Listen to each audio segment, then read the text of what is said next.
Bom dia para quem é de bom dia, boa noite para quem é da boa noite, 93 para quem é de 93. Hoje você leu corretamente, a gente vai falar sobre a pessoa por trás de um dos tarôs mais importantes da história do tarô. E não é o Arthur Waite, ao contrário do que muita gente pensa, esse foi um trabalho em conjunto. E uma editora maravilhosa, com uma galera sensacional que já tiveram aqui, eles já são da casa, está fazendo uma campanha no Catarse para trazer a biografia dela e um tarô e um monte de coisa. Eu não vou dar spoiler, não, porque você acabou de entrar no Bate-Papo Mayhem e agora Boteco dos Illuminati. E apresentando o nosso time hoje, que a gente está com a casa cheia, né? Falou da Palimpsepso, todo mundo aparece. Rodrigo Lutarque, seja bem-vindo. Salve, pessoal. A história do tarô, isso me interessa muito.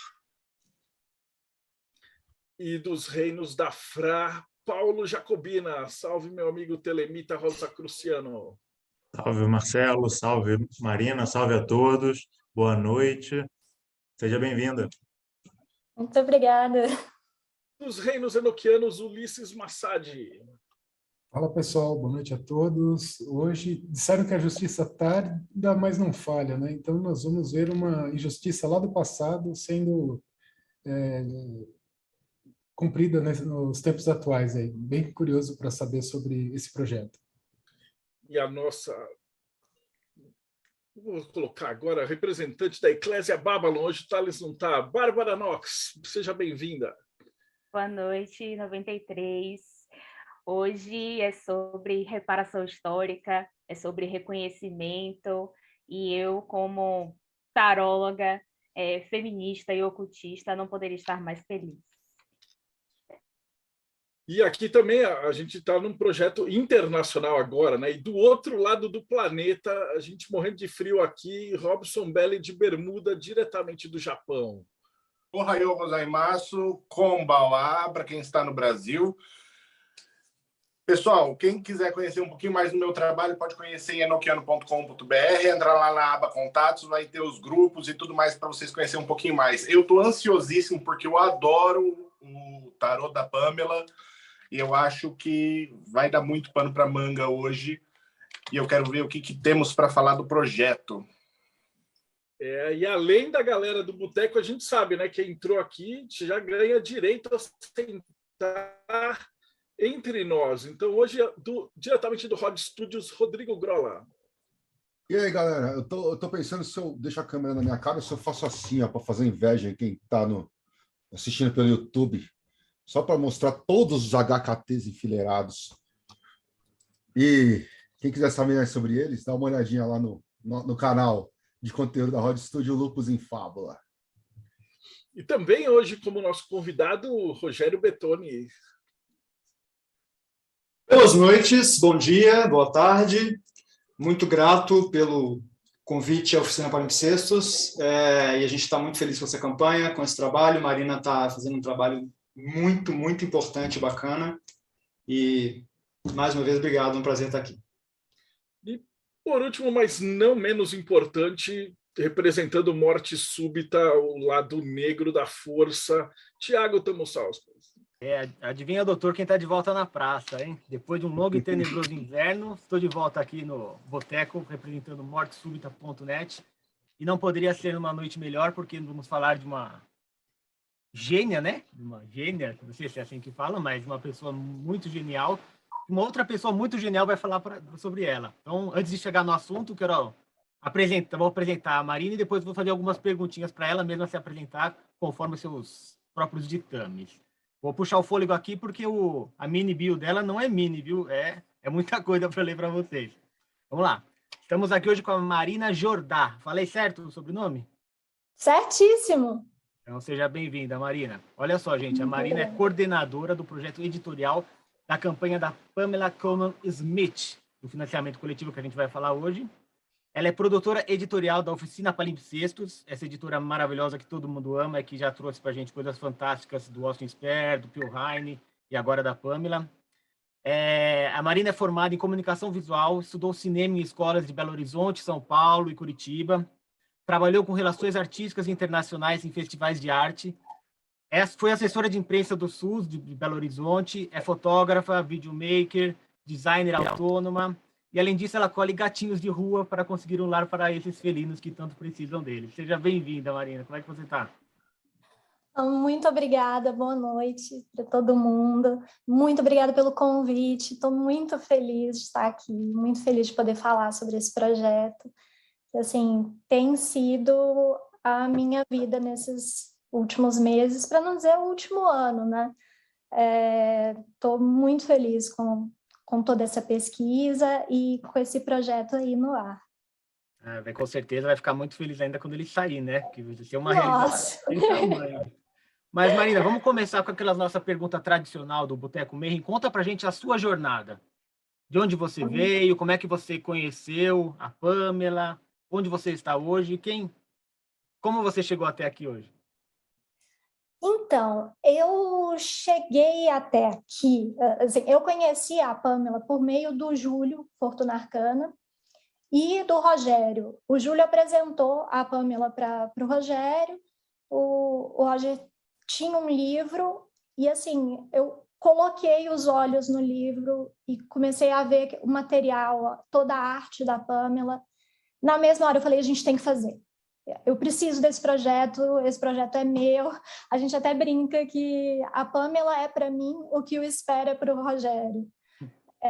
Que assim, é nossa alma, minha alma gêmea, assim. Eu primeiro tive contato com a arte dela mesmo. Foi o que me impressionou, foi o que me deixou completamente obcecada por ela. Então, eu fiz um caminho um pouco contrário, imagino que a maior parte das pessoas, né? Que é conhecer a Pamela pelo tarô. Eu conheci ela pela arte. É a mesma história do Rogério com o Sper. Com o Sper, E assim, eu sou muito ligada à arte, eu sou muito apaixonada por isso. E eu não sei explicar o que eu senti quando eu vi o trabalho dela. Foi algo assim, eu não poderia perder essa oportunidade e insisti muito com o Rogério, que na mesma hora entrou na minha, falou que a gente ia fazer. Mas acabou demorando um pouco, né? Porque a gente tem vários outros projetos. O Phil Heine foi um projeto muito grande, com muitos livros. E acabou ficando para agora, que eu acho que foi perfeito, casou muito bem. A gente conseguiu reunir todas as pessoas que a gente queria reunir para esse projeto e está indo maravilhosamente bem. E dá para ver que os magos são bons quando no dia do lançamento tem exposição, matéria da CNN, tudo matéria casando, da CNN. A gente convidou, provavelmente muita gente já conhece a Mary Greer, né, que é super importante no tarô e uma grande estudiosa da Pamela. A gente convidou ela para fazer um ensaio e eu estava conversando com ela pelo celular e ela me mandou. Ela falou assim, você não vai acreditar no que acabou de sair. E só me mandou o link. Quando eu li, eu falei assim, eu não estou acreditando, porque era assim, no dia da campanha entrar no ar. É uma sintonia absurda, assim. Eu fiquei muito feliz. E é isso, né? A nossa bruxona puxando tudo aí. Então, conta para a primeira pergunta de todas, né? Assim, quem foi a Pamela Cole Smith? Você puder falar assim, um pouquinho de como é que ela nasceu, como é que ela encontrou com o Arthur? Conta um pouquinho da história dela. A história dela é muito longa, mas também muito interessante. Vou tentar fazer um resuminho aqui pequeno. A Pamela ela era filha de um homem que viajava muito. Então, ela passou a infância dela, adolescência, até o início da fase adulta, viajando pelo mundo, assim. E ela foi tendo contato com muitas culturas diferentes. E aquilo foi enriquecendo muito a bagagem dela. Na família dela, a mãe dela já escrevia, ela se interessava muito pela arte, pelo Blake. E eu acho que isso tudo ajudou ajudou ela a se interessar também por arte, por música, porque ela era assim, ela era multifacetada, né? A Pamela ela não era só uma artista, só uma ocultista, ela era artista, ocultista, cenógrafa, escritora, editora. Ela montou a própria revista para que ela pudesse escrever sobre o que ela queria, pudesse produzir, fazer as ilustrações dela e convidar pessoas que não tinham espaço nas mídias tradicionais da época, né? Eu estou nervosa, vamos ver se eu consigo. Fica tranquila. Seguir uma linha de... Se ela tivesse viva hoje, ela seria videomaker, igual você também, né? Fazia de tudo. Eu acho que eu me reconheço muito nela, assim, por essa vontade de fazer tudo e essa paixão por fazer muitas coisas, assim. As pessoas costumam dizer que quem faz tudo não faz nada, né? E eu brinco muito com isso. Mas a verdade é que quando você tem essa paixão por arte, é muito difícil você ficar só em uma coisa. E eu acho que a Pamela fazia isso muito bem, ela experimentava muito, e ela não tinha medo de se jogar, de errar. E então ela começou a infância dela, ela passou uma boa parte na Jamaica, e lá ela ouvia os contos do folclore jamaicano. E ela resolveu escrever sobre esses contos, acabou levando para a Inglaterra e para os Estados Unidos um pouco da cultura jamaicana. Ela escreveu Anansi Histories e o Tintim.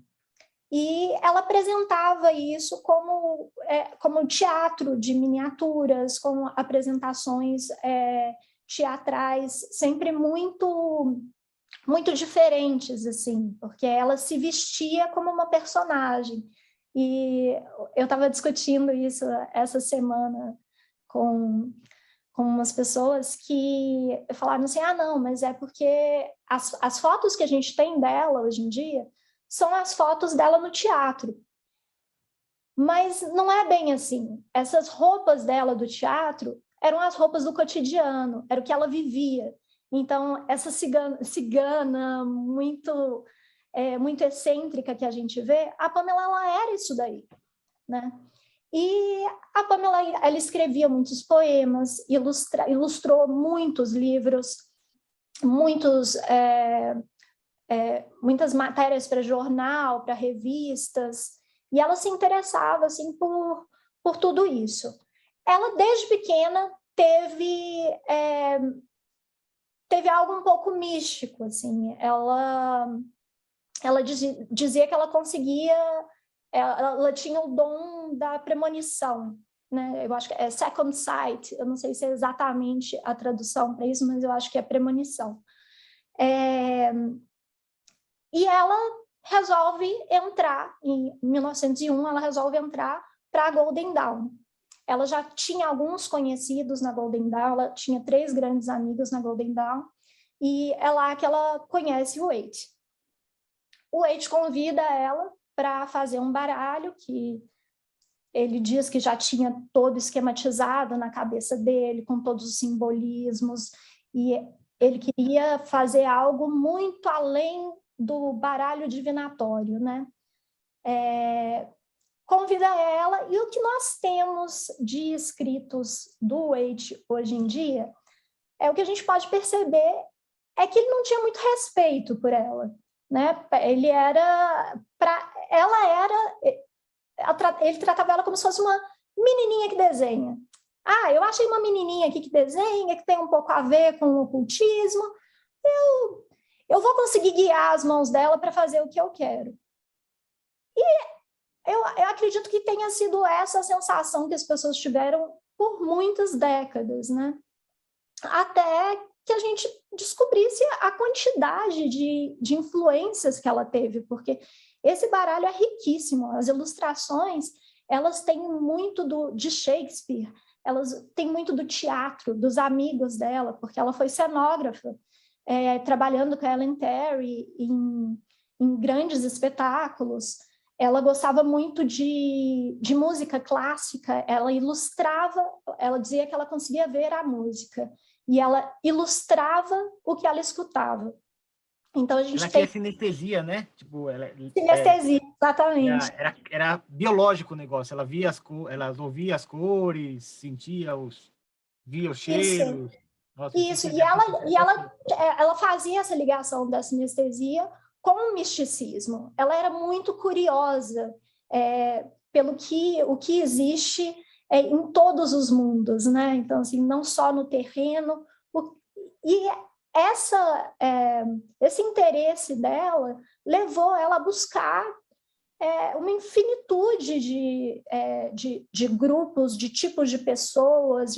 Ela não cansava, ela tinha uma sede por informação, uma sede por conhecimento, por experimentar as diferentes crenças,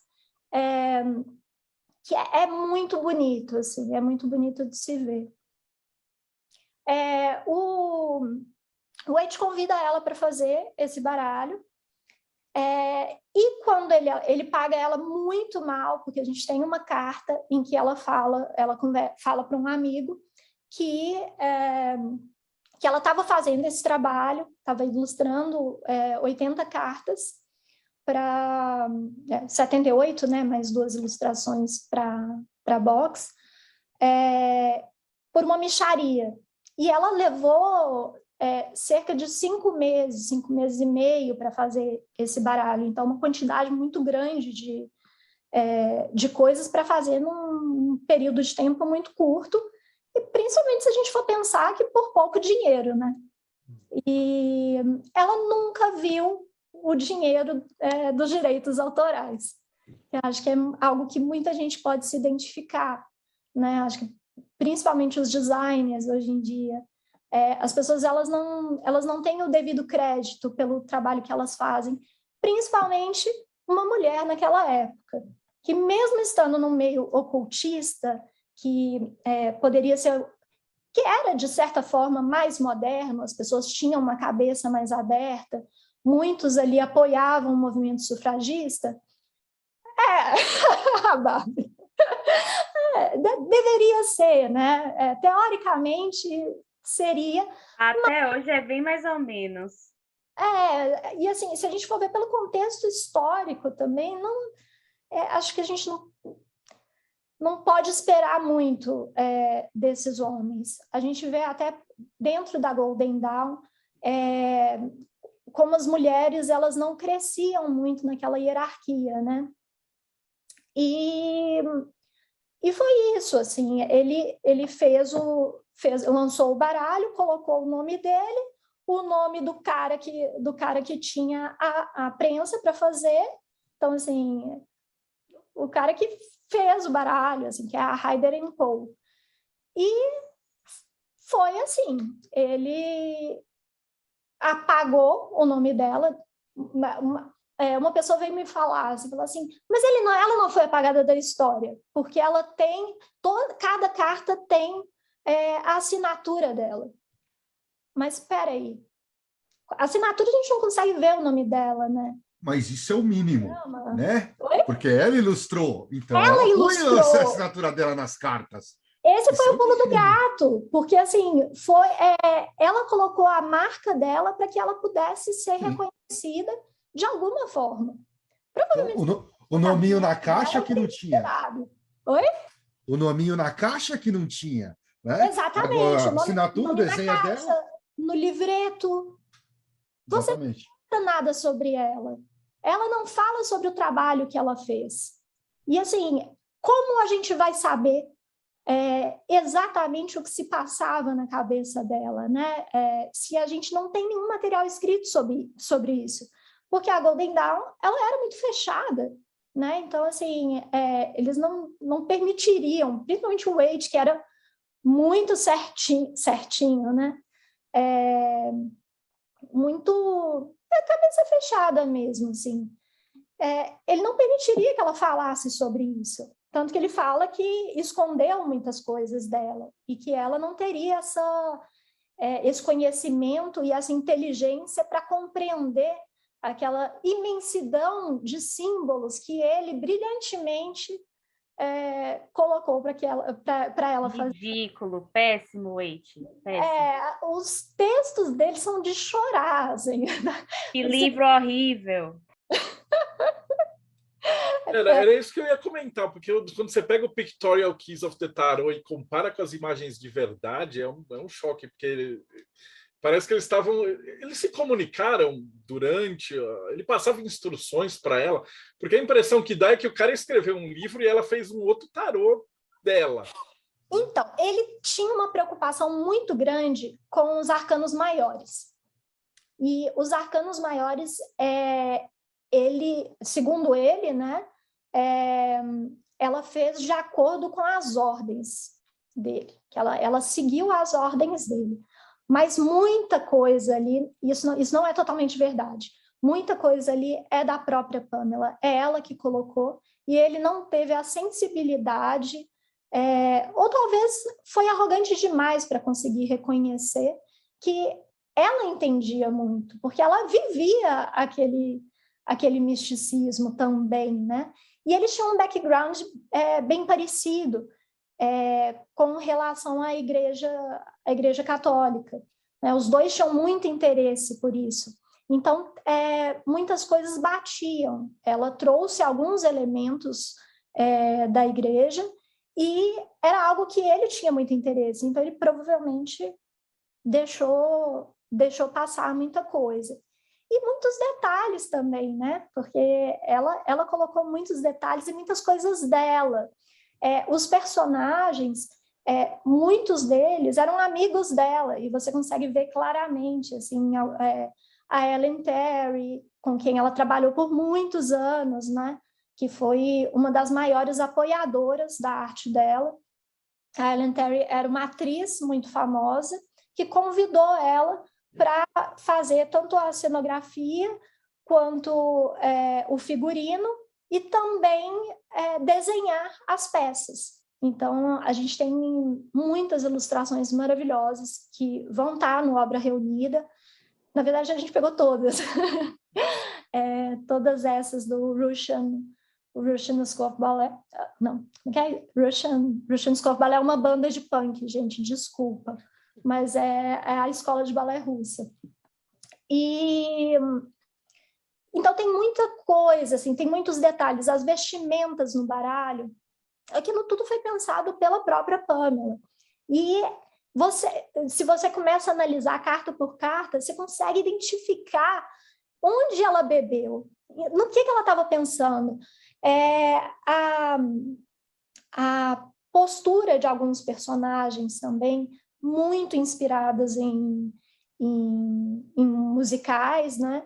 Em óperas, e é isso, assim, é muito rico, e você consegue pegar também desenhos anteriores dela, que ela já tinha essa referência de um desenho, e ela foi lá e meio refez aquele desenho, usando ela mesma como referência, né? Eu acho que a carta do Fool, a gente consegue ver isso, assim, porque ela tem um livro infantil que chama The Friendly Giants, e no The Friendly Giants tem um desenho que é exatamente aquela carta, é exatamente assim, ela coloriu, colocou alguns detalhes a mais, mas é a mesma posição,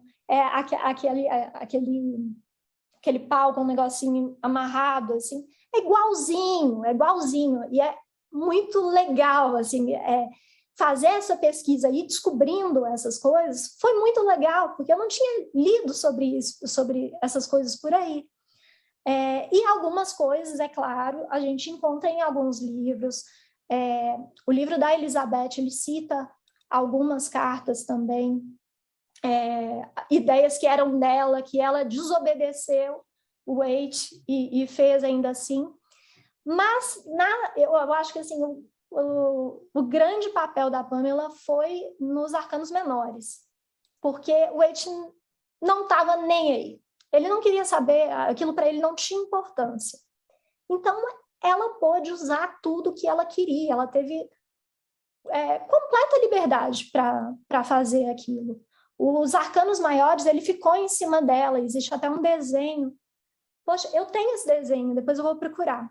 Um desenho que ela fez, ela desenhando numa mesa e o Waite meio em cima dela, vigiando o que ela estava fazendo, e numa escuridão. E aí tem uma caveira saindo das sombras e tal. E ela fez essa brincadeira, ela faz como se ela fosse um aprendiz de mago. Então, assim, aquele chapéuzinho pontudo e ela lá desenhando, igual uma criança, assim. E é isso, é o Waite observando tudo que ela estava fazendo nos arcanos maiores, porque era aí que ele estava, o interesse dele era nisso, né? Mas esse simbolismo, essas referências no baralho, assim, são muito ricas, são muito ricas. Eu acho que a gente poderia escrever um livro só sobre isso. Posso fazer só uma contextualização aqui? Por favor. A gente está falando aqui do século XIX, Inglaterra vitoriana, com uma igreja anglicana aí, bem forte. O papel da mulher nessa época era só de reprodução. Ponto. Uhum. Se você fala que a Pamela fez tudo isso saindo aí desse período, então ela está muito fora da curva. Ela já está muito revolucionária. Sim. Porque, assim, as mesas tinham que ter tecidos que tampassem as pernas para não mostrar a perna. Para você ter uma ideia do quanto que era puritano o pessoal. Então, a gente tem que sair um pouco do que a gente vê hoje, do que é hoje, para tentar entender a cabeça dessas pessoas. Até os homens que aceitaram mulheres na Golden Dawn, eles eram revolucionários, mesmo que para os padrões de hoje eles fossem machistas. A Golden Dawn foi um dos poucos grupos que aceitava mulheres, né? Então, quando eu digo que eram pessoas mais modernas, mais dispostas a mudar as coisas, eu estou falando disso. Para a gente pode parecer pouco, mas para a época isso é muita coisa, porque foi o espaço que ela encontrou, mesmo que com muitos obstáculos e com muitas limitações, é o espaço que ela encontrou para conseguir se desenvolver ali, né, nesse meio ocultista, né? Eu furei a fila, o Ulisses estava com a mão levantada querendo falar. Pode falar. Não, eu só ia comentar que na hora que você falou das ilustrações, a primeira que veio na minha cabeça era que roupa que é aquela do louco, né? E aí você comentou no livro de criança, achei fantástico. Eu falei, meu, só podia ser, porque é tão bacana. Não podia sair de outro lugar, senão de um livro de criança. Muito legal. É muito legal, porque ela gostava muito, o sonho dela era escrever livros infantis. Ela gostava muito de folclore, tanto do folclore jamaicano, que foi a maior referência dela, né, quanto o folclore celta. Então, assim, contos celtas, porque ela se apaixonou completamente quando ela foi para a Irlanda. Ela diz que ela conheceu fadas e pixies, e ela descreve essa experiência com uma amiga, assim, como aquilo tudo era mágico. Então, a Pamela, ela via esse onírico de tudo. Em qualquer lugar, ela conseguia se conectar com algo, assim, e trazer para o mundo dela. E isso é muito interessante, assim. E essa relação dela com histórias infantis, eu acho que fala muito disso.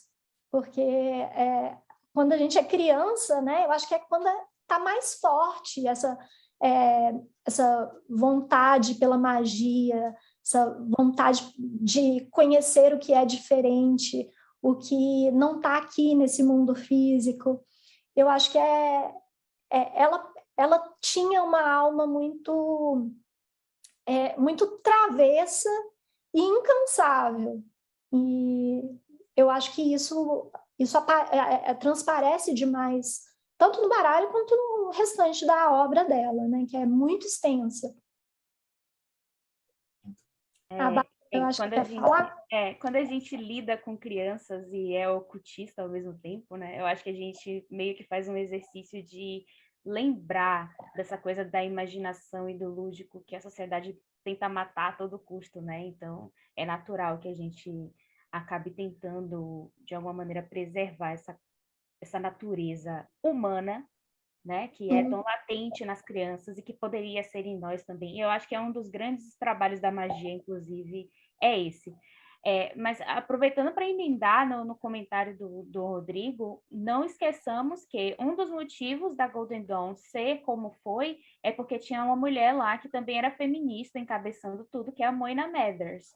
Não sei se o Mathers sozinho, o Samuel sozinho, teria tido essa cabeça. Acabou que ele se apaixonou por uma feministona, porque a Moina era extremamente feminista, e ela tem toda não era a única, né? História, né? E aí isso atrai, né? Tipo, como ela estava lá cabeçando, né? Tipo, no topo, sendo uma mulher feminista, isso acaba trazendo outras mulheres com essa mesma energia progressista, né? Não é à toa que essa egrégora se construiu. Mas a minha pergunta não tem nada a ver com isso. Quando eu comecei a estudar tarô, o primeiro tarô que eu comprei foi, como quase todo mundo, o Waite Smith, né? Só que eu não gostei do tarô, eu não gosto, assim, não sou muito fã do tarô, não. E eu fiquei um tempão com essa birra aí, né? Falei assim, esse tarô, mais ou menos ele. E aí eu não liguei muito para a Pamela de cara. Depois de um tempo, eu fui pesquisar sobre a Pamela. E aí eu descobri o restante da arte da Pamela. E aí meu cérebro explodiu, porque, sinceramente, perto do restante da arte da Pamela, o tarô é bem sem graça. As pessoas realmente precisam conhecer o restante da arte, na minha opinião, tá, gente? Eu sei que é uma opinião impopular. Mas eu gostaria que você falasse um pouco do Green Sheaf. Tem muitas coisas legais da campanha sobre o Green Sheaf, né? O Green Sheaf foi uma obra absurda, é surreal que uma mulher tenha conseguido fazer isso naquela época. Então, conta pra gente o que é o Green Sheaf, qual que é a importância do Green Sheaf e o quanto da Pamela que tem ali, aquelas artes maravilhosas dela em cada edição, por que vocês escolheram colocar o Green Sheaf como uma das estrelas da campanha? Bom, a gente escolheu o Green Sheaf porque eu acho que foi o que fez ela não digo começar a andar com as próprias pernas, porque isso ela sempre fez, mas foi o que quebrou qualquer limite que alguém poderia impor a ela. Ela falou assim, olha, não... Ela já tinha editado uma revista, né? Ela tinha coeditado uma revista, que é o Broadsheet, e ela viu que ela era capaz. E eu acho que isso é muito representativo, assim, que a gente não sabe das nossas próprias capacidades, até que a gente as mulheres, né? fazer. Oi, desculpa? Principalmente as mulheres. Esse momento é a virada de chave, quando a gente vê que a gente pode. Quando eu falo a gente, eu estava me referindo às mulheres mesmo, assim, porque a gente tem essa insegurança, a gente tem esses medos, a gente sabe que a gente precisa se provar 10, 100 vezes mais para que o nosso trabalho seja aceito. Então, passar por cima disso não é pouca coisa. E ela fez. Ela falou assim, você quer saber? Vou fazer minha revista. Por que não? Eu faço com outro cara. E tá cheio de gente por aí que não consegue escrever, não consegue publicar uma arte, porque não tem espaço. Eu vou criar esse espaço. E foi isso que ela fez. Então, ela editou essa revista todinha. Então, assim, a edição é dela. Ela criou, né, o Green Sheaf e editou todos os 13 volumes. E era ela que coloria todos os desenhos um a um. É muito provável que tenha sido isso que fez com que o Green Chief não tivesse muitos outros volumes, porque era um trabalho gigantesco, né? Imagina, cada um ela colorir um por um para poder vender por um preço baixo, né? Porque eu acho muito legal, o negócio dela ser um negócio independente. E na revista também, outra coisa que eu acho muito importante a gente perceber é que a revista ela sempre tinha alguma propaganda de negócios, então de negócios de mulheres. Então ela ajudava ainda a divulgar o trabalho dessas pessoas, assim. E o Green Chief é maravilhoso, é uma obra fantástica e é muito bonito, é muito rico, e é triste que ela não tenha conseguido fazer mais volumes, assim, porque é maravilhoso, e eu acho que tem uma ligação muito forte com o que é a Palimpsestos para a gente, que a gente tentou criar esse nosso espaço para poder publicar o que a gente queria, o que a gente achava que o mundo precisava, coisas que a gente gostaria de encontrar e que a gente não encontra em editoras tradicionais, porque são coisas que não vão vender, né? Não vão vender em grande quantidade. Então, eu acho que o Green Chief ele tem essa particularidade e é algo que me faz com que eu me identifique muito. O Rogério também, né? Eu acredito. Rogério, se você quiser falar.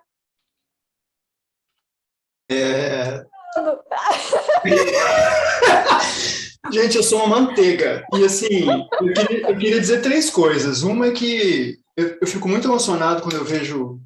Eu estou muito emocionado com a Marina falando, sabe? Porque a Palimpsestos é de fato a materialização de um sonho de vida, assim. E então, obrigado, Marina. Eu estou muito orgulhoso, tá? Outra coisa, já que surgiu o Green Chief, eu queria dar 2 notícias. A Marina não sabe dessas notícias, então vai ser surpresa para ela também.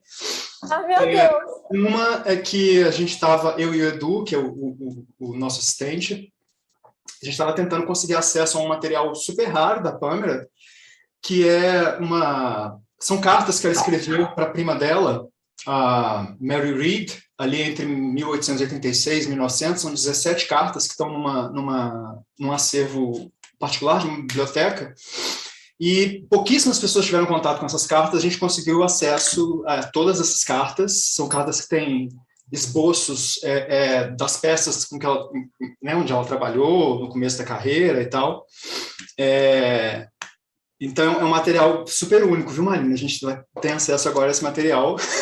Ai, e a outra coisa, como a Bárbara trouxe a história do Green Chief, a gente ainda não divulgou as metas estendidas, e a Marina também nem sabe disso, porque isso foi falado numa reunião agora há pouco, que eu tive com o Catarse. Eu acho que o trabalho da Pamela ele é muito importante, não só pelas ilustrações e pelos livros que ela escreveu, os poemas que ela escreveu, mas o Green Chief, ele é a representação de quem que a Pamela é. Então, independentemente dela, de ter na revista ilustrações de outras pessoas, era ela que ia atrás daquilo, era ela que tinha que fazer a curadoria daquilo. Então, a gente vai colocar como uma meta estendida a publicação do Green Chief inteiro, para ser incluído no livro. Então, além de 480 páginas, se a gente consegue o Green Chief, ele vai subir aí para 600 e algumas, porque a gente vai colocar o Green Chief inteiro do começo ao fim. Então, eram essas 2 notícias que eu queria compartilhar. Obrigado. Isso, na verdade, é só um anúncio, porque vai bater. Tomara! Tomara! A gente inicialmente... O que tem no projeto? Oi? O que tem... Tudo que tem no projeto? Então, vou falar um pouquinho sobre cada coisa. A gente está traduzindo um livro sobre a Pamela, que é um livro da Elizabeth Fuller O'Connor. ela fala sobre a Pamela como artista, feminista e mística. E ela traça esses paralelos assim, com todos os movimentos, de onde que ela bebeu, onde foi que ela teve contato com cada coisa. E é um livro muito bom, muito rico, e que eu fiquei apaixonada, assim. E ele saiu ano passado, então achei que a gente nem ia conseguir fazer isso. Quando a gente conseguiu assinar o contrato, fiquei muito feliz, porque de todos os livros que existem hoje, é o que eu mais gosto, né, sobre ela. E, ainda assim, eu não achava que era um livro completo, porque eu acho que, apesar de ter muitas ilustrações, não tem a obra dela inteira, quase inteira, né? Deixou de fora muita coisa, porque é um livro de uma professora universitária que provavelmente não conseguiu, né, os recursos para poder fazer um livro colorido. Então, falou, vou colocar só as imagens que têm a ver com o meu texto aqui. E eu não queria isso. Eu queria ter um livro de obras, assim, eu queria ter aquele material colorido, aquelas cores vibrantes da Pamela, com os traços, com as aquarelas, com tudo. E aí a gente foi tendo algumas ideias, e a gente pensando assim, vamos conversar com a editora para ver se eles aceitam a gente incluir isso no livro da Elizabeth. Mas quando a gente viu, era tanto material que não tinha por que colocar no livro dela, a gente ia ter muito problema, né, tentando tratar com a editora, e ia fazer um calhamaço do tamanho do Spare. Não fazia sentido. Então, a gente falou assim, vamos lançar 2, então. A gente traduz o da Elizabeth, que é um livro maravilhoso, e o que a gente sente que falta, a gente coloca nesse outro livro, que é a Obra Reunida, que aí vai ser toda a obra artística dela, todos os poemas, os livros que ela escreveu, vai ter tudo, além de ensaios. Então, vai ter um ensaio feito pela Mary Kay Greer, vai ter um ensaio feito pelo Aladdin Collar. Aladdin Collar foi o responsável por conseguir juntar todo o material do British. E é um artista, um cara incrível, assim, e ele vai fazer um ensaio que eu considero muito importante, que é a relação da Pamela com o movimento LGBTQIA+. Porque muito se fala com medo, né? As pessoas elas têm um pouco de medo. É que ela passava muito tempo com mulheres, porque... Ela era, gente. Ela nunca casou, nunca teve filhos. As pessoas elas falam muito veladamente sobre a sexualidade da Pamela, quando é muito claro. Se você pegar todo o material dela e você pegar as cartas principalmente, porque o carinho com que ela fala sobre essas mulheres, e até mesmo nas cartas de tarô, as cartas elas têm muito das amantes dela. Então, assim, as amadas dela estavam ali. Até o gatinho, né? O gatinho... E ela morava com as companheiras, né? Se mudava para todas as casas, em todos os lugares com as companheiras, mas imagina, não era casada, né? Pelo amor de Deus. E eu não vejo problema algum em falar sobre isso. A gente tem que aceitar e ver o quão corajosa foi essa mulher para enfrentar tudo que ela enfrentou naquela época, trabalhar pra caramba e conseguir ser tão grandiosa. Depois eu vou continuar, mas se o Ulisses está com a mão levantada, pode falar. Parte da pergunta você me respondeu. Eu ia perguntar se ela foi casada ou não, e aí eu não sabia da história. Mas, na tua opinião, Marina, eu estou encantado com o que você está falando, mas o que aconteceu ao longo do tempo que ela foi tão esquecida, com tanta coisa bacana, com um material tão rico, na sua visão? O que você acha que aconteceu nesse período? Porque, assim, a história que eu sei dela é que ela morreu em túmulo que não tinha nem placa, alguma coisa assim. Ela foi totalmente esquecida. O que aconteceu isso, na tua visão, se você puder dar a sua opinião? Eu acredito que foi a época, assim, deu uma esfriada, as pessoas já não se interessavam mais pelo tipo de arte que ela estava fazendo, talvez até por ser algo muito à frente do tempo dela mesmo, assim, não era o que as pessoas estavam consumindo naquela época. E ela foi se envolvendo muito com, buscando crenças, buscando uma espiritualidade onde ela pudesse se encontrar. E nesse caminho, ela acabou chegando o que muita gente acha que é um caminho que não é muito natural, que é estranho, mas que para mim é perfeitamente natural. Ela acaba caindo na Igreja Católica. Ela se muda, passa a ter uma relação muito próxima, né, com os padres, com a igreja. E eu acho que ela percebeu que já não estavam mais comprando as coisas dela, falou assim, eu vou ficar quieta no meu canto, fazendo as minhas coisas, vivendo a minha vida, porque o que ela fala que atraiu ela na Igreja Católica era a alegria. Ela fala que ela escrevia para os amigos falando assim, galera, vocês têm que experimentar isso aqui, porque o povo é muito louco, o povo é legal demais, eles gostam de festa, eles gostam de beber, é a minha galera.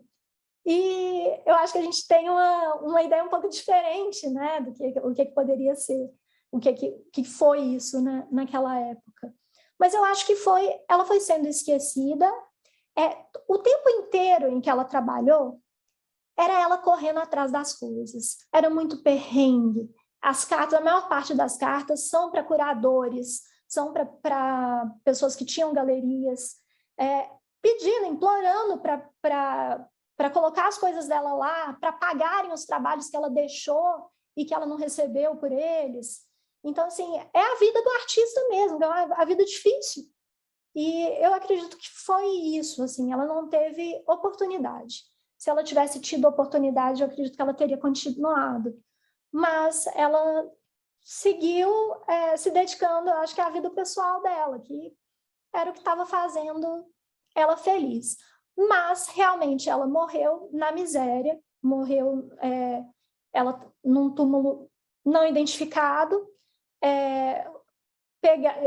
pegaram tudo que ela tinha, todos os pertences, todas as obras dela, foram tomadas para pagar as dívidas, porque ela fez muitas dívidas nas últimas décadas da vida dela. Não sei se isso responde. Não, excelente. É triste, mas respondeu sim. É muito triste e é um dos motivos que eu acho que é importante a gente resgatar essa memória, porque eu acho que a gente sente isso quando a gente fala do Van Gogh. Por que não falar da Pamela, né? Que também teve esse fim trágico, solitário, difícil. Eu acho muito importante esse resgate histórico. Só novamente contextualizando algumas coisas aqui. Homossexualismo era crime na Inglaterra até 1960. Então, as coisas eram um pouco piores para ela. Uhum. Por isso, falar de forma velada, porque era crime, gente. Você ia para a cadeia, ia ter um monte de coisa lá, não ia ser simples. O que Crowley fazia, o que ela fez, nada foi simples para a época. As pessoas que o pessoal fala velado hoje em dia. Você quer pegar um exemplo as pessoas disso? ainda pisam em ovos para falar disso, né? Não, naquela época, ok. A gente tem até o caso do retrato do Dorian Gray, gente, esqueci o nome dele. Que ele Oscar foi preso, Wilde. de fato. Isso, o Oscar Wilde, ele foi preso, de fato, né? Mas, assim, hoje em dia as pessoas pisam em ovos para falar disso. E é óbvio, qualquer pessoa que leia os relatos dela, veja a arte dela, é óbvio que, no mínimo, ela era uma mulher bissexual. E ainda hoje existe esse enorme tabu, né? Como se falar, a Pamela era lésbica ou bissexual, ainda é, tipo, um palavrão, sabe? Tipo, não é, gente. Vamos É superar, como se fosse né? algo negativo, né? Falar assim, Não é? falar que a gente não tem certeza, vamos deixar a sexualidade dela quieta ali, Essa coisa estranha. né? Mas tem um exemplo mais recente disso na Inglaterra que hoje meio que choca a comunidade de tecnologia, que é a história do Alan Turing, que hoje ele é considerado o criador do primeiro computador, foi muito antes do ENIAC, e ele era homossexual e foi submetido à castração química e endoidou e se matou. Isso foi em 1940, acho que entre 40 e 50. Que é ontem, basicamente, né? Sim, sim. O sofrimento aos quais essas pessoas elas eram expostas é algo assim, é muito difícil a gente conseguir compreender, mas explica muito do comportamento da época, né? Então, por que as coisas precisavam ser mais escondidas, tudo um pouco mais velado? Então, é lógico que ele não vai achar uma carta dela, tipo, descrevendo cenas de sexo com a namorada. Mas, assim, é muito claro o afeto ali, o afeto na fala dela sobre essas mulheres, em algumas fotos até. Então, assim, é muito forte, para mim fica muito claro em todo o trabalho dela. O Paulo quer falar alguma coisa? Quero sim, quero sim. Obrigado. Primeiro, estou achando incrível a sua exposição, parabéns mais uma vez. Obrigada. Né? E, de fato, esse ponto do qual a gente está debatendo agora, sobre a questão da sexualidade, é tabu até hoje. As pessoas não falam sobre isso. Você vai falar sobre sexo, parece que o mundo vai cair. Né? E a gente carrega essa bagagem antiga. Para quem estuda, por exemplo, chakra, no Ocidente, um dos livros clássicos é o livro do Leadbeater, que ele era super puritano, super cheio de problemas, e você vai encontrar numa nota de rodapé de uma edição antiga dele, que as editoras vão meio que passando o pano e melhorando, falando que você não deve estimular o chakra sexual porque, palavras dele, né? Na Índia estimulavam isso e a gente viu o que aconteceu, né? Como se fosse uma grande... Mas a minha dúvida, na verdade, é que eu fiquei tão curioso que você comentou que a Pamela ela acabou indo para a Igreja Católica. Eu não tinha noção disso. Você sabe como é que isso aconteceu? Como é que foi essa aproximação? Afinal de contas, é a Igreja Católica, né? Foi logo após a saída dela da Golden Dawn. Então, como eu falei, foi um movimento natural de busca por espiritualidade dela. E é o que eu falei, para a gente pode parecer muito estranho, né? Mas para ela não era. Ela já carregava muito disso, ela tinha muitas referências e ela se interessava muito pela arte da Igreja Católica também. Talvez isso seja uma das coisas que tenha influenciado, né, essa trajetória. Porque é lógico, a Igreja Católica tem muito dinheiro, então assim, o que a gente tem de arte da Igreja Católica também é muito rico. E a gente precisa pensar com a cabeça de uma artista, né? Se ela se encontrou num espaço em que ela podia ser feliz, como ela descrevia, ela podia estar com quem ela amava, ela não estava tendo problemas com isso, estava sendo bem aceita, e ela podia explorar toda a espiritualidade dela, como ela desejasse. Porque a Pamela nunca foi uma pessoa dogmática. Então, assim, eu acho que o Waite, quando ele fala dela, essa é uma crítica, sabe? Porque ela não seguia fortemente os dogmas que ele acreditava que ela deveria seguir dentro da Golden Dawn. Ela queria ser livre, e eu acho que o espaço que ela encontrasse e pudesse ser livre e feliz, era ali que ela ia ficar. E foi na Igreja Católica que ela se encontrou, assim. Então,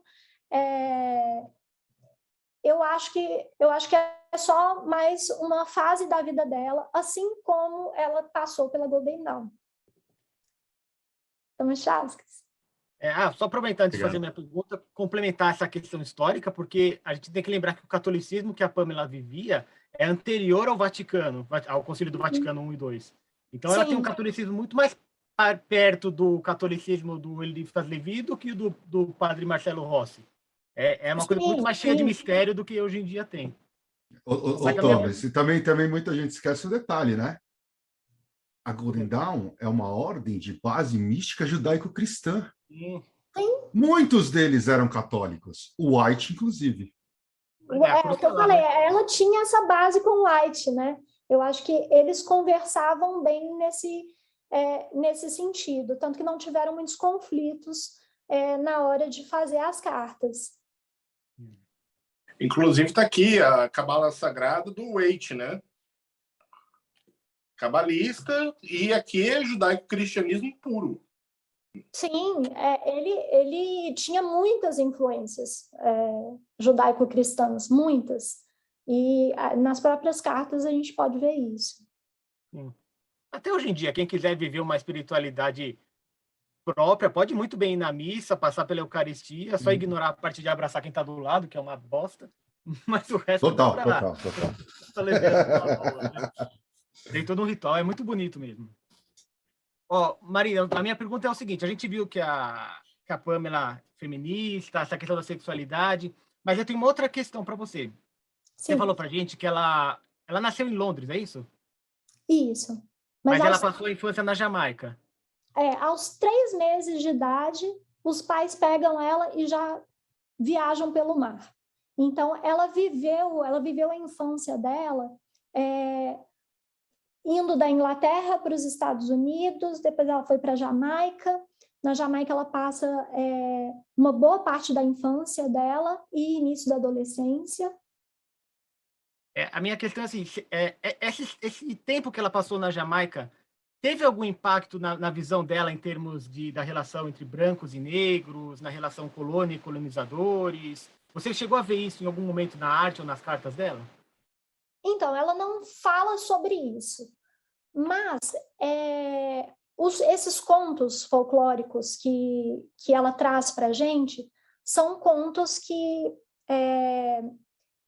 são histórias que são contadas ali para a classe baixa mesmo, assim, é a população. Então, ela estava em contato com aquelas pessoas ali. Eu acredito que boa parte dessas pessoas sendo negras, porque muitos contemporâneos da Pamela escreviam sobre ela, são os relatos que a gente tem sobre a aparência dela, né?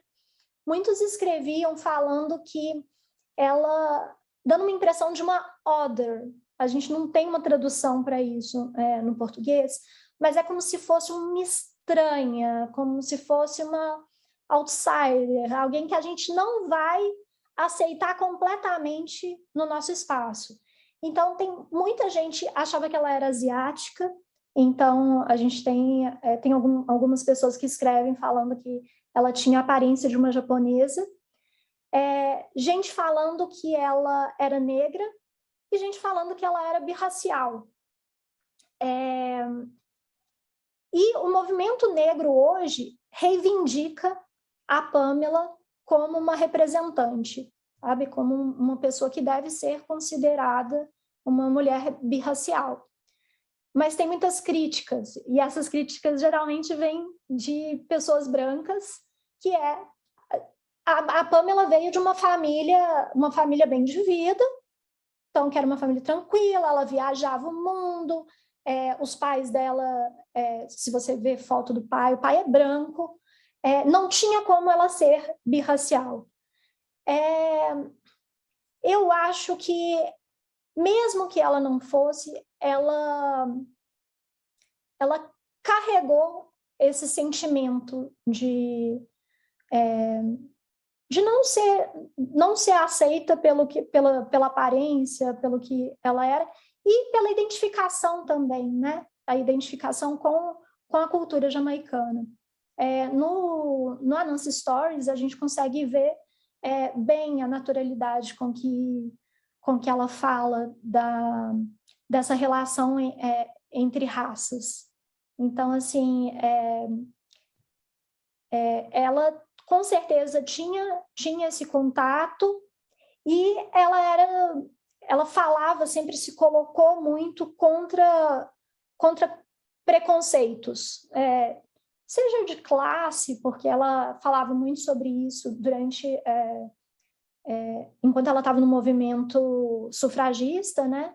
Quanto de gênero, e com certeza sexual também.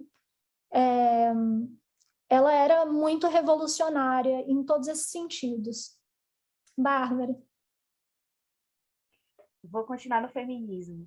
Fala um pouco para a gente do trabalho de feminista da Pamela. Gente, ela era muito feminista e foi uma das primeiras coisas que fez eu me apaixonar por ela, né?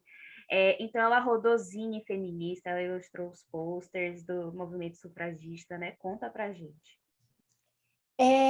Ela participou, e assim, era uma participação muito ativa, a participação dela no movimento sufragista. Ela participou fazendo cartazes, fazendo flyers. Não dá para a gente saber quais eram dela e quais não eram, porque esses trabalhos foram os únicos que ela não assinou, né? Porque não era para ser mesmo um trabalho autoral. Era o ativismo dela. Ali era político. Podia ser presa também, como muitas foram. Ela foi presa. Em uma dessas manifestações sufragistas, ela foi presa pelo menos uma vez, que a gente sabe. Talvez tenha sido presa mais de uma vez. Ela não só essa parte artística, ela ia atrás das mulheres, e principalmente na classe trabalhadora. Então ela ia até as fábricas e distribuía panfletos e chamava mulheres e ajudava mulheres da classe trabalhadora que estavam sem trabalho ou que estavam passando alguma dificuldade. Ela trazia essas mulheres para o movimento, numa sororidade mesmo, assim, né? Foi um movimento de sororidade. Ela falava sobre se apoiar, que as mulheres precisavam se apoiar para conseguir ter uma força, né? É lógico que a participação dela no movimento sufragista é muito maior que só isso do que eu tô falando, mas esses são pontos muito importantes para a gente conseguir compreender quem ela era.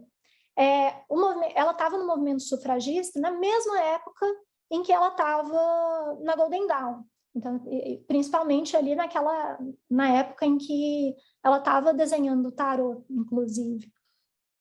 E ela trazer as mulheres para o tarô, muitas vezes em posição de poder, porque a gente vê as mulheres, elas são imponentes, e os personagens dela que não são mulheres, eles são muito andrógenos também. Então, eles podem ser lidos como não binários, ou como homem ou como mulher. Eu acho que isso parte muito da leitura de cada um. A Elizabeth Foley O'Connor, ela fala no livro dela que ela acredita, e isso é algo que eu acredito também, que se fosse nos dias atuais, a Pamela se consideraria uma pessoa não binária. Eu acredito nisso, porque Marina, as ilustrações da Pamela no tarô, onde ela representa figuras andrógenas, tem motivos para aquelas imagens serem andrógenas. Não é arbitrário, não. Ela tem um fundamento escondido ali que é muito importante para quem estuda tarô entender por que o louco é andrógeno, por que o Papa, sendo a carta do Papa, é uma figura toda mascarada e você não consegue dizer se embaixo daquela roupa é um homem ou uma mulher. Tem motivos profundos para isso ser assim. E isso é uma das coisas mais animais do trabalho dela com o tarô. É uma das coisas que mais impressiona, porque por mais que seja o tarô mais copiado no mundo, nenhum artista que copia consegue pegar a sutileza do que ela fez ali. É muito incrível. Ela era muito... ela era sutil para as pessoas as pessoas desavisadas, né? Então, se a gente só pega aquilo ali, a gente vai passando, a gente não tenta ter essa leitura, parece sutil, mas quando você pega a carta, você vai estudando aquilo lá, mas é muito rico, o simbolismo dela, a forma como ela coloca uma mulher sentada de pernas abertas. Por que uma mulher, né, estaria sentada de pernas abertas? Ali era uma mulher grávida. Então, assim, são coisas que são detalhes muito importantes para a gente conseguir compreender o que ela queria passar ali com aquelas cartas, né? Por falar naquelas cartas, Marina, eu queria que você falasse um pouquinho do deck de tarô que está junto aí no projeto. Gente, assim, primeiro deixa eu mostrar isso aqui. Essa aqui é uma imagem da Pamela feita pela Elisa Riemer. A Elisa Riemer, ela é artista por trás do Nosotras Tarô. O Nosotras são duas mulheres, né, que é a Elisa e a Paula Mariá. E a Elisa faz a parte artística, a Paula é a parte mais de significados do tarô, e ela quem escreve. Então, é um casamento muito feliz, assim, eu acho, esse baralho Nosotras. Quando eu comecei a estudar sobre a Pamela e procurar sobre tarô, porque eu sou uma ignorante com relação ao tarô, sabe? A Pamela foi o meu primeiro contato com o tarô. Meu primeiro contato. E eu fiquei completamente apaixonada pelo mundo do tarô por causa dela. Ela que me trouxe. E pesquisando, eu estava procurando por mulheres que entendessem sobre a Pamela para minha pesquisa. E eu acabei chegando no Nosotras. E uma vez conversando com o Júlio, o Roger tinha feito uma viagem para São Paulo. A gente estava planejando, eu acho que era Philheim, e ele estava com a cabeça muito cheia. Eu falei, meu Deus, eu preciso conversar sobre isso. Deixa eu mandar uma mensagem para o Júlio, que eu não tinha contato nenhum. Assim, o Júlio era um amigo do Roger, que eu respeitava muito, achava muito interessante, mas que eu não tinha esse contato, assim, de mandar uns áudios, ligar, perguntar, pedir referência. E aí eu perguntando para ele sobre mulheres tarólogas e tal, ele falou assim, tem umas amigas minhas que amam a Pamela, entre em contato com elas, e se elas topam fazer alguma coisa? Falei, beleza, bora. Eu já tinha pesquisado, tinha achado o trabalho delas incrível.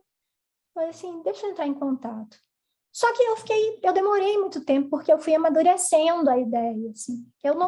Eu queria que elas escrevessem um ensaio, mas eu não queria só isso, porque assim, eu ia entrar em contato com as meninas que fizeram um baralho foda. Aliás, tenho ele aqui do lado. É maravilhoso. Um trabalho muito incrível, né? E aí, eu resolvi propor para elas, assim, aqui. Então, eu quero que vocês façam um ensaio, mas vocês teriam uma disponibilidade, uma vontade de fazer um tarô para a gente, para a campanha da Pamela? Elas ficaram assim, não dá. Esse tempo, é muito pouco tempo, não vou conseguir fazer. Elas levaram um susto, assim, um susto. E aí a gente foi explicando melhor, né, Roger? A gente foi amaciando elas, até que a Elisa entendeu muito bem o que eu queria com esse baralho. Eu não queria que ela reinventasse a roda, assim. Eu queria que ela utilizasse o próprio trabalho da Pamela para a criação de um novo baralho. E eu acho que seriam os arcanos maiores, vão ser os arcanos maiores por falta de tempo, na verdade, porque para criar, né, um baralho inteiro, elas precisariam de muito mais tempo. Mas a Pamela foi privada de algumas coisas enquanto ela fazia os arcanos maiores. Eu acho que a gente ter essa representação dos arcanos maiores pela obra livre dela é muito legal, é muito legal.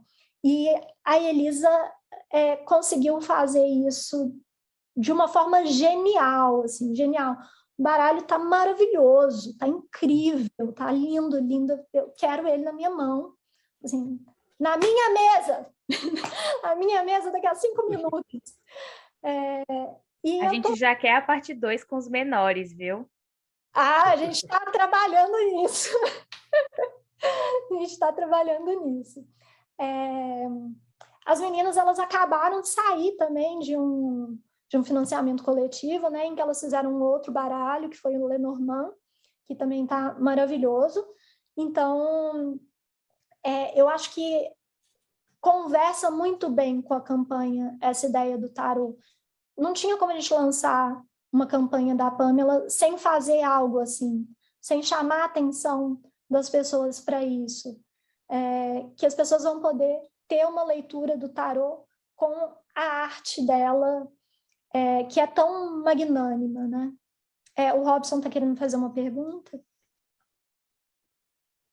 É mais um comentário do que uma pergunta. Você afirmou há momentos atrás a questão da Pamela ter tido mais liberdade nos arcanos menores pelo fato do Waite não ter se importado com relação a isso.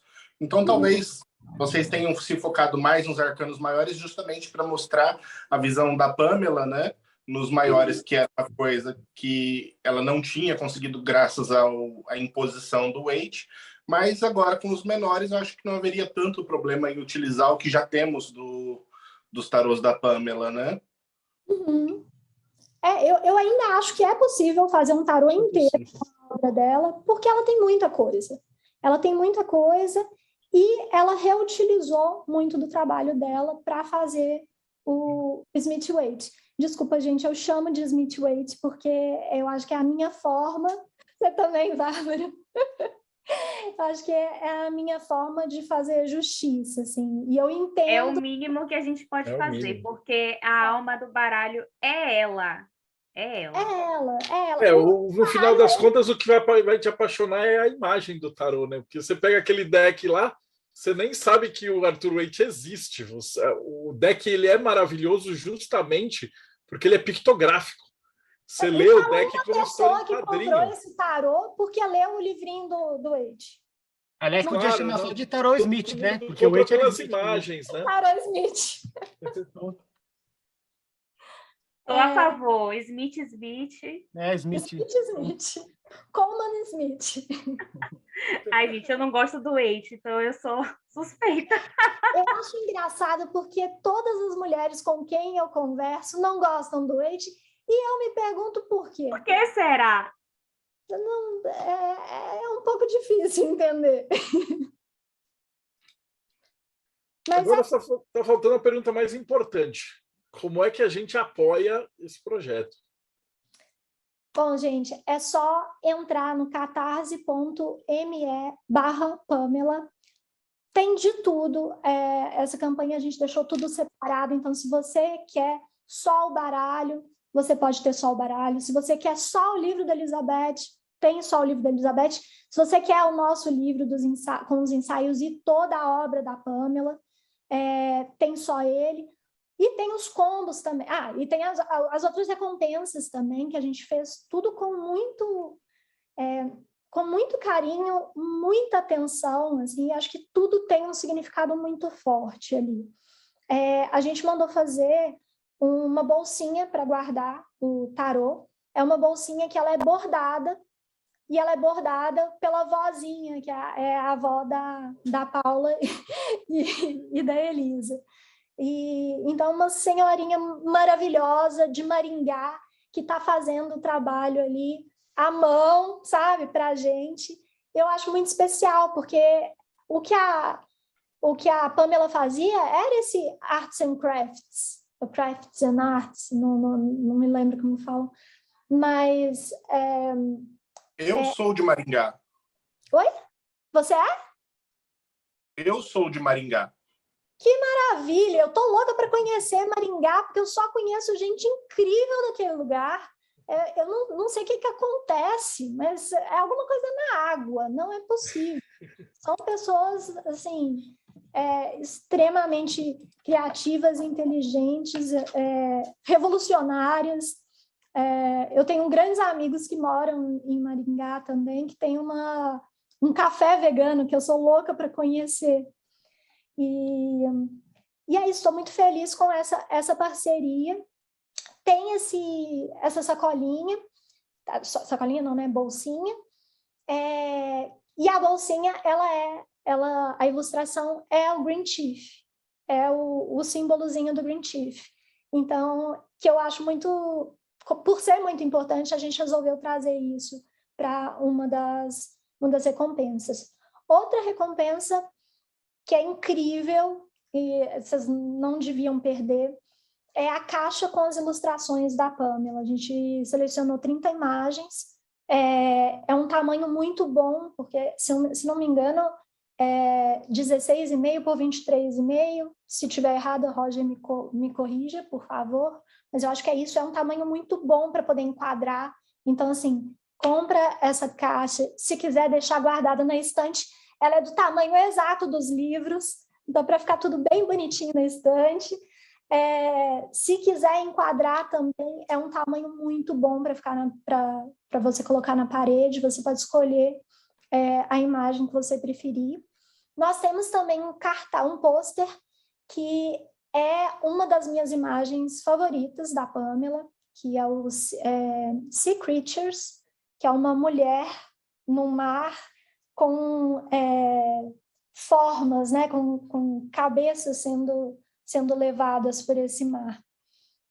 Eu acho uma das imagens mais poderosas dela. Eu posso passar horas olhando para essa imagem, porque eu acho ela absurda, ela é muito bonita. E ela, inclusive, também é a capa do livro da Elizabeth.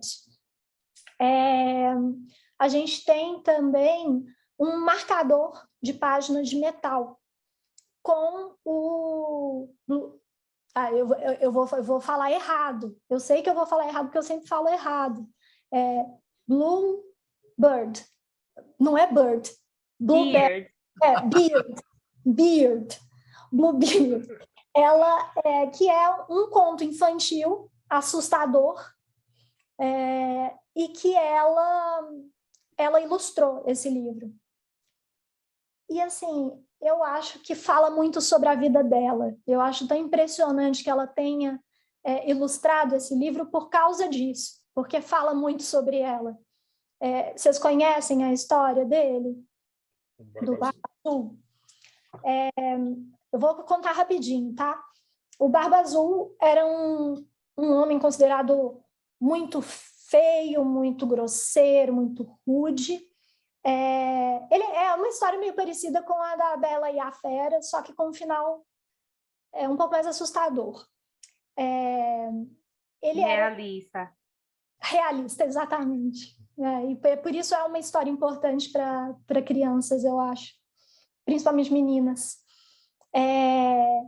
Ele era muito rico e ele já tinha sido casado muitas vezes, mas ninguém sabia o que tinha acontecido com aquelas mulheres. E um dia ele resolve casar com uma menina, pede para os pais dela, é uma menina muito, muito jovem, ela não gosta dele, ela sente asco por ele, mas acaba se casando. Ele vai fazer uma viagem e fala com ela: olha, esse castelo é todo seu, pode entrar em qualquer lugar, menos nessa porta. Assim, nunca abra essa porta. E aí ela, beleza, eu tenho um castelo inteiro para mim, eu só não posso abrir essa porta.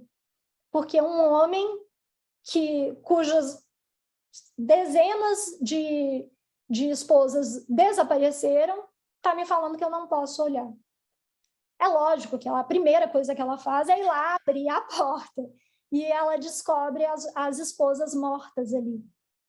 Então, eu falo que é muito sobre a Pamela, porque... Aí ela pega... bom, não vou contar o final da história, né? Não posso contar. Mas a importância da gente acreditar nessa nossa intuição e de ser desobediente, sabe? De fazer as coisas que a gente sente que a gente deve fazer. Eu acho que a Pamela, ela era assim. Então, foi assim que ela fez o Green Sheaf, e foi assim que ela agiu com tudo na vida dela, assim. Então, eu acho que, apesar de ser... É um marcador de livro, sabe? É um marcador de livro, mas é um marcador de livro muito especial, porque é em metal, ele está lindíssimo, e ele é esse lembrete, que é um lembrete que eu considero muito forte, muito importante. Não é à toa que é um capítulo do Mulheres que Correm com Lobos que mais mexe com as mulheres, né? Que Sim, sim, lê e mexe chora. Sim, porque as mulheres conseguem se identificar com aquilo, né? O Mulheres que Correm com os Lobos, eu acho que a grande coisa desse livro, assim, é que pega histórias com que as mulheres conseguem se identificar, assim, por toda a vida. Com todos os relacionamentos, você consegue falar assim, meu Deus, eu passei por isso aqui, meu Deus, passei por aquilo ali. Porque são situações em que toda mulher acaba passando uma vez na vida, né? E com a Pamela não foi diferente. Ela teve esses homens aí sempre subjugando e tentando passar ela para trás, tentando tirar o valor dela, falando sobre ela como se fosse apenas uma menininha e tirando também esses direitos, né? Transgredir é um dos fundamentos do contato com si mesmo, puxando Esper, o Roger falou. A gente consegue fazer todas essas conexões, né?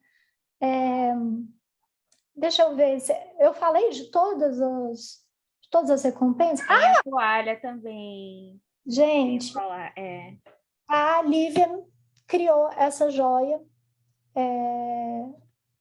baseado em algumas cartas, que é a carta da estrela e do sol. Ela fez essa joia toda em prata, maravilhosa, assim.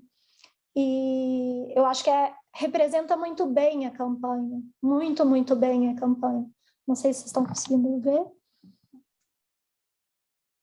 Esse aqui é lindíssimo. E tem pouquíssimas unidades, eu acho que só tem mais 2, se não me engano.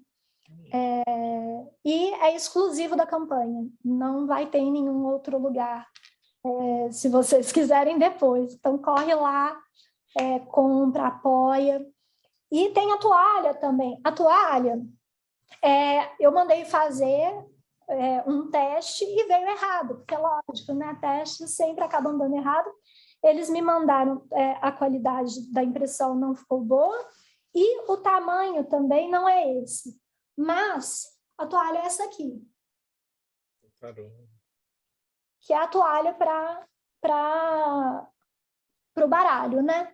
Ela tem, na verdade, 75 por 75, então ela é muito grande, vai caber todo o seu jogo tranquilamente, com folga. E não sei se eu estou esquecendo de mais alguma coisa, mas eu acredito que as recompensas são essas, né?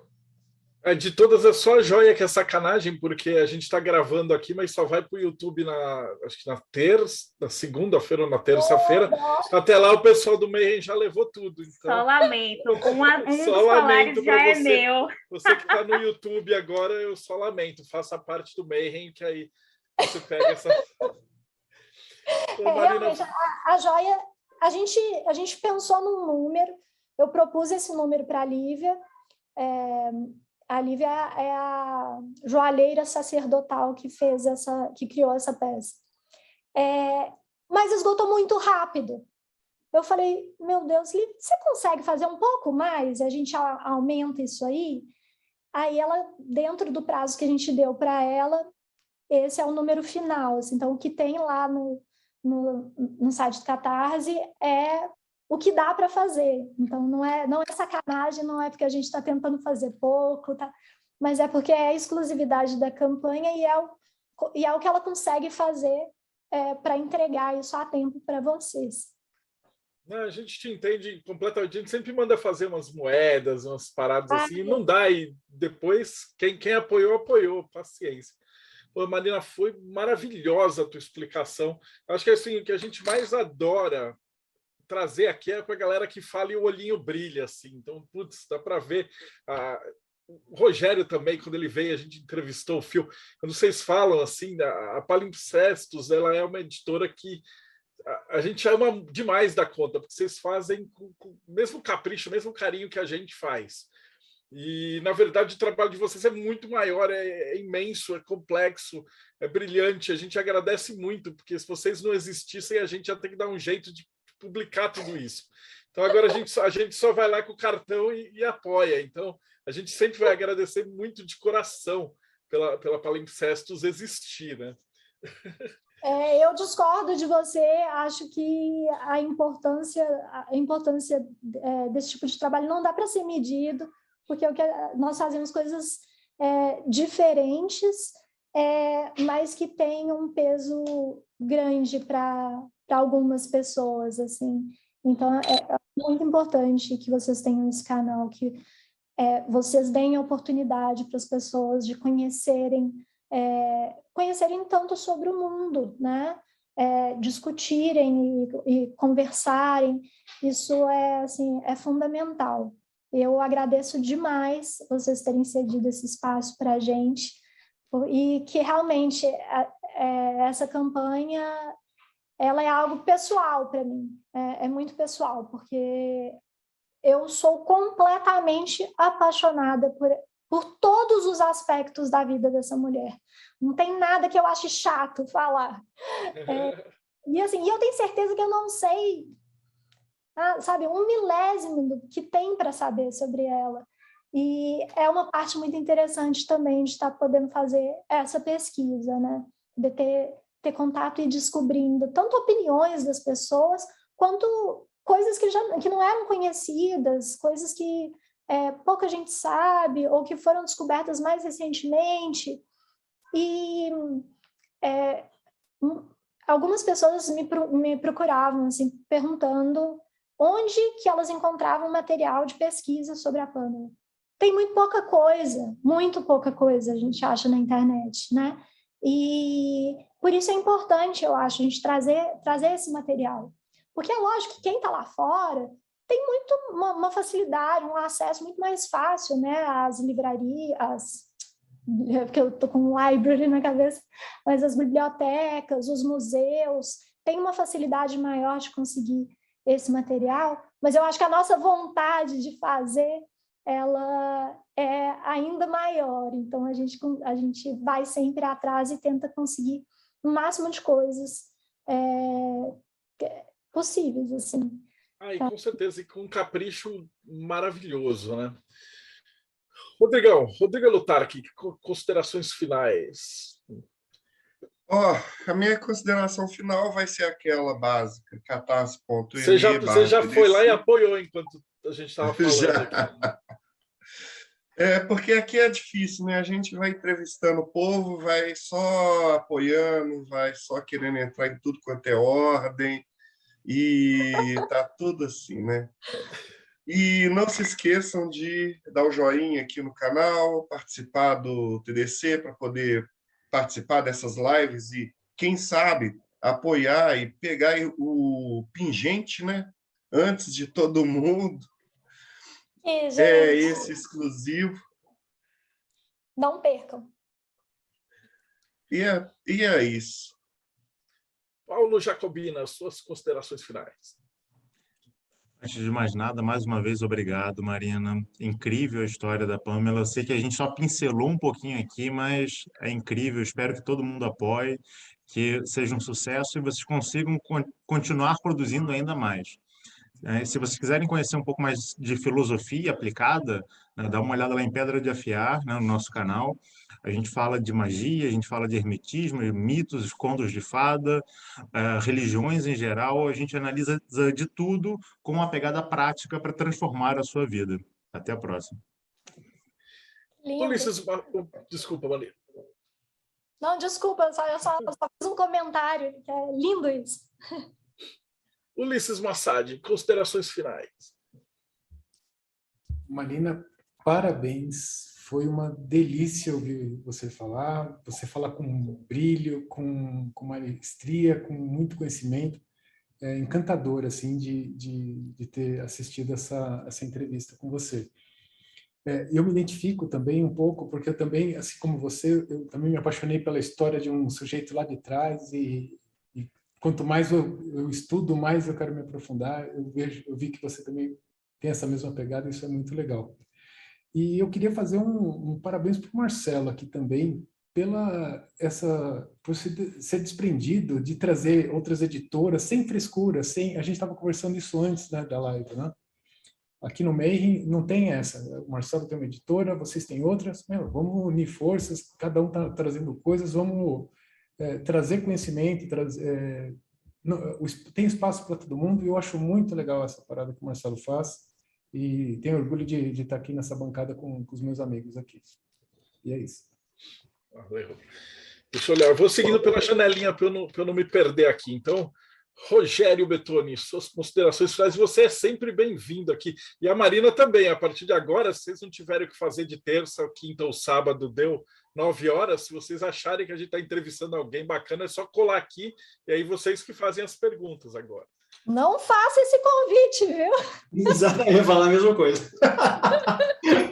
Eu quero agradecer a vocês mais uma vez. Eu acabei de abrir a página aqui, a gente teve 3 ou 4 apoios de pessoas que estão aqui na sala, então muito obrigado. E a gente está só começando, gente. A gente está no 3º projeto, a gente tem coisas incríveis aí para frente. A gente vai lançar filosofia, tem 2 livros do Zizek para sair, tem Bell Hooks, tem uma série de coisas. Tem um projeto de Xing, que aí é só para o ano que vem, mas a gente já está começando a pensar nele também.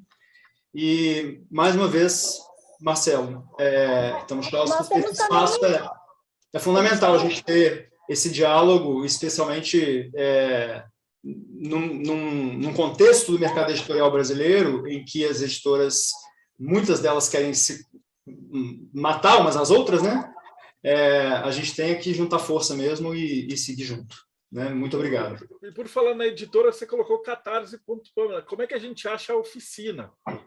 oficinapalimpsestos.com.br. Vou jogar aqui no chat. Mas fala também que isso vai virar podcast. Então, eu sempre esqueço, eu deixei anotado assim. O cara fala, eu vou colocar tudo que a galera está falando, vai estar aqui embaixo. .com.br. As nossas redes é a mesma coisa, né? / Oficina Palimpsestos, menos o Twitter, que é _ Palimpsestos, mas todos seguem o mesmo padrão. Maravilhoso. Desculpa só acrescentar, porque eu acho que o Rogério esqueceu que a gente está com mais 2 projetos relacionados a tarô também para sair. Esqueci, é mesmo. A gente tem o livro do Cousteau, do Alberto Cousteau, que é um livro que está esgotadíssimo há, sei lá, acho, quase 20 anos. Não sei, todo mundo usa esse livro como manual, corre nos sebos para comprar 300, 400 reais um exemplar velho e arrebentado. E a Marina fez um trabalho incrível de detetive e conseguiu ir atrás, assim, relacionou parentes na Espanha, foi uma loucura. E aí a gente conseguiu contato com a filha, né, do Cousteau, que assinamos um contrato com ela para publicar, então é um projeto aí para dezembro. Maravilhoso, aí vocês voltam. Com certeza, com certeza. A gente vai viver aqui, vamos montar nossa cabaninha e ficar. Vocês já fazem parte aqui a gente descobriu que cabem 25 telas de televisão, então pode vir que vocês são super queridos aqui. Muito grato. Muito obrigada. Robson Belli. Muito bom. Eu já tirei meu cartão de crédito da carteira durante a live. Tem que perguntar se entrega no Japão, né? A entrega Entregamos. Ok. Tem entrega internacional. Então, eu espero realmente ver esse pessoal aqui mais vezes, porque foi fantástica a sua palestra, Marina. Eu adoro ver o pessoal, como diz o Marcelo, com brilho no olho, falando daquilo que ama, né? É sensacional. E o tarô da Pamela realmente a Bárbara até fica comigo falando que eu falo mal do tarô de Totti, mas o da Pamela, para mim, é o meu base. Né? É o meu favorito também. É o tarô do Rider-Waite, do Rider-Smith. É o meu favorito. O tarô da Pamela. Tarô da Pamela. Tarô da Pamela. E eu estou muito ansioso para ver esses outros arcanos maiores que vocês estão fazendo. Estou muito ansioso mesmo. Vou ver se eu consigo comprar o box com os 2 livros e o tarô, porque estou bastante curioso. Tem alguns exemplos de cartas, tem 5 cartas ali no site do Catarse que vocês já conseguem ver, e a caixinha também do tarô, que está maravilhosa. Vai lá que vocês vão gostar, tá muito bonito. Rodrigo Grola, considerações finais.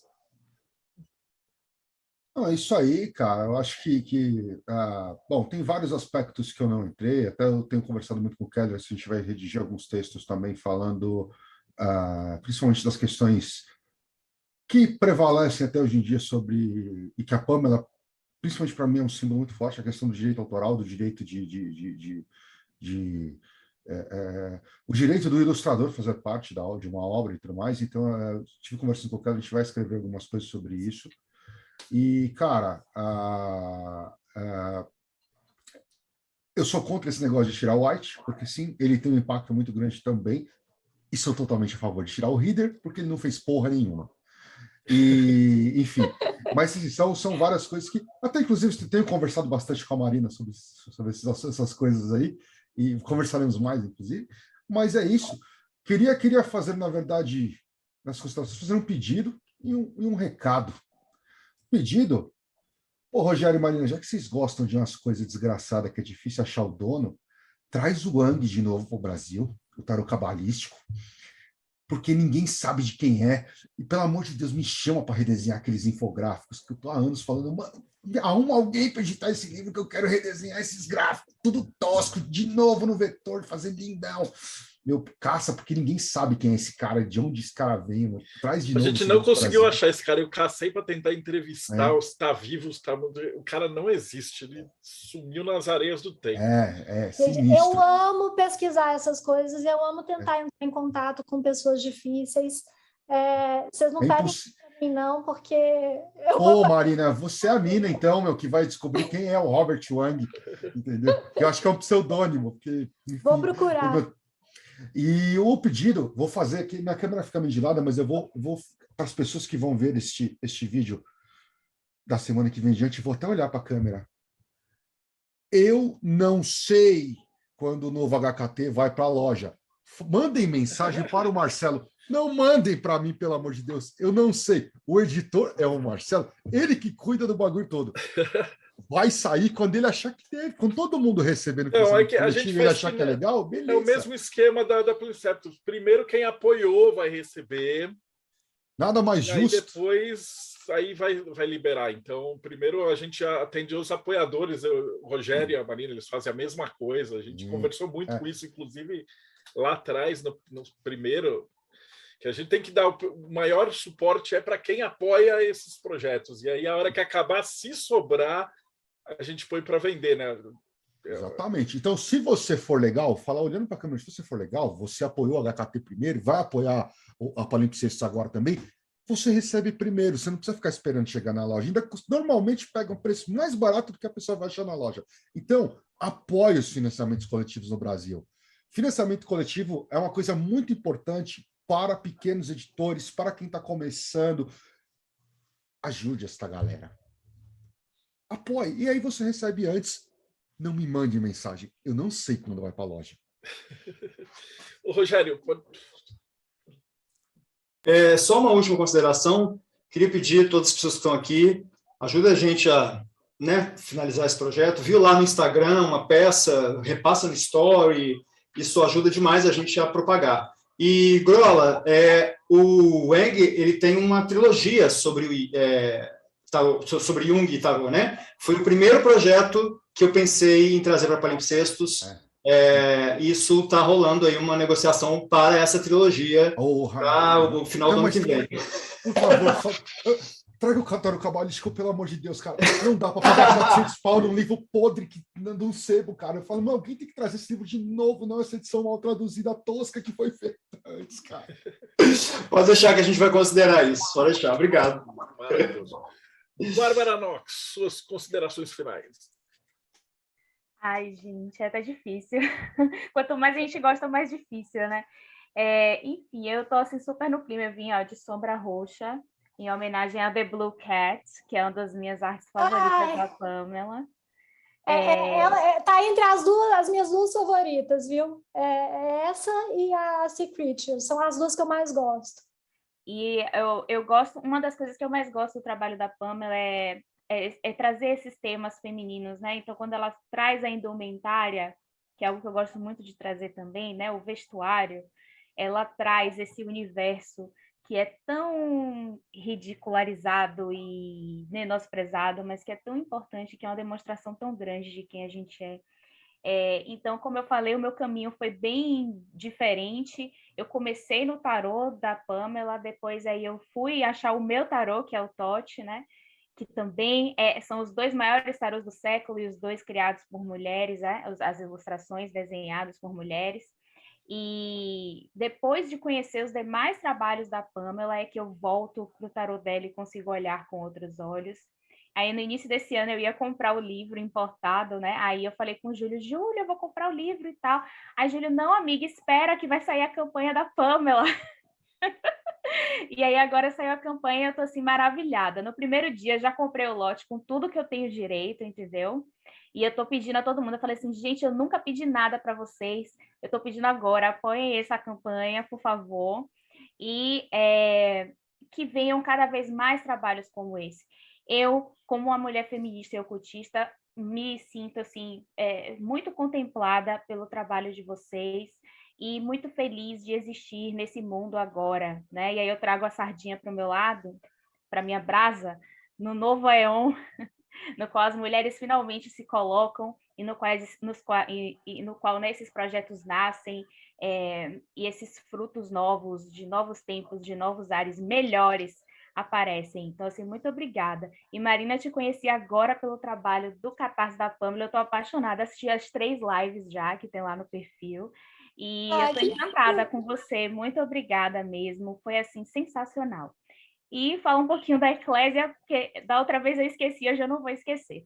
A Eclésia Babylon é uma organização religiosa gnóstico-telêmica, cuja figura central de culto é Babylon. Então, se vocês têm interesse de participar de uma comunidade telêmica aberta e receptiva a todos, e conhecer um pouco mais dessa deusa tão maravilhosa, mãe de todos nós, entre em contato conosco no site 4gsanctuary.com ou podem falar comigo diretamente no Instagram, @vesta.nox, que eu terei o maior prazer de receber vocês.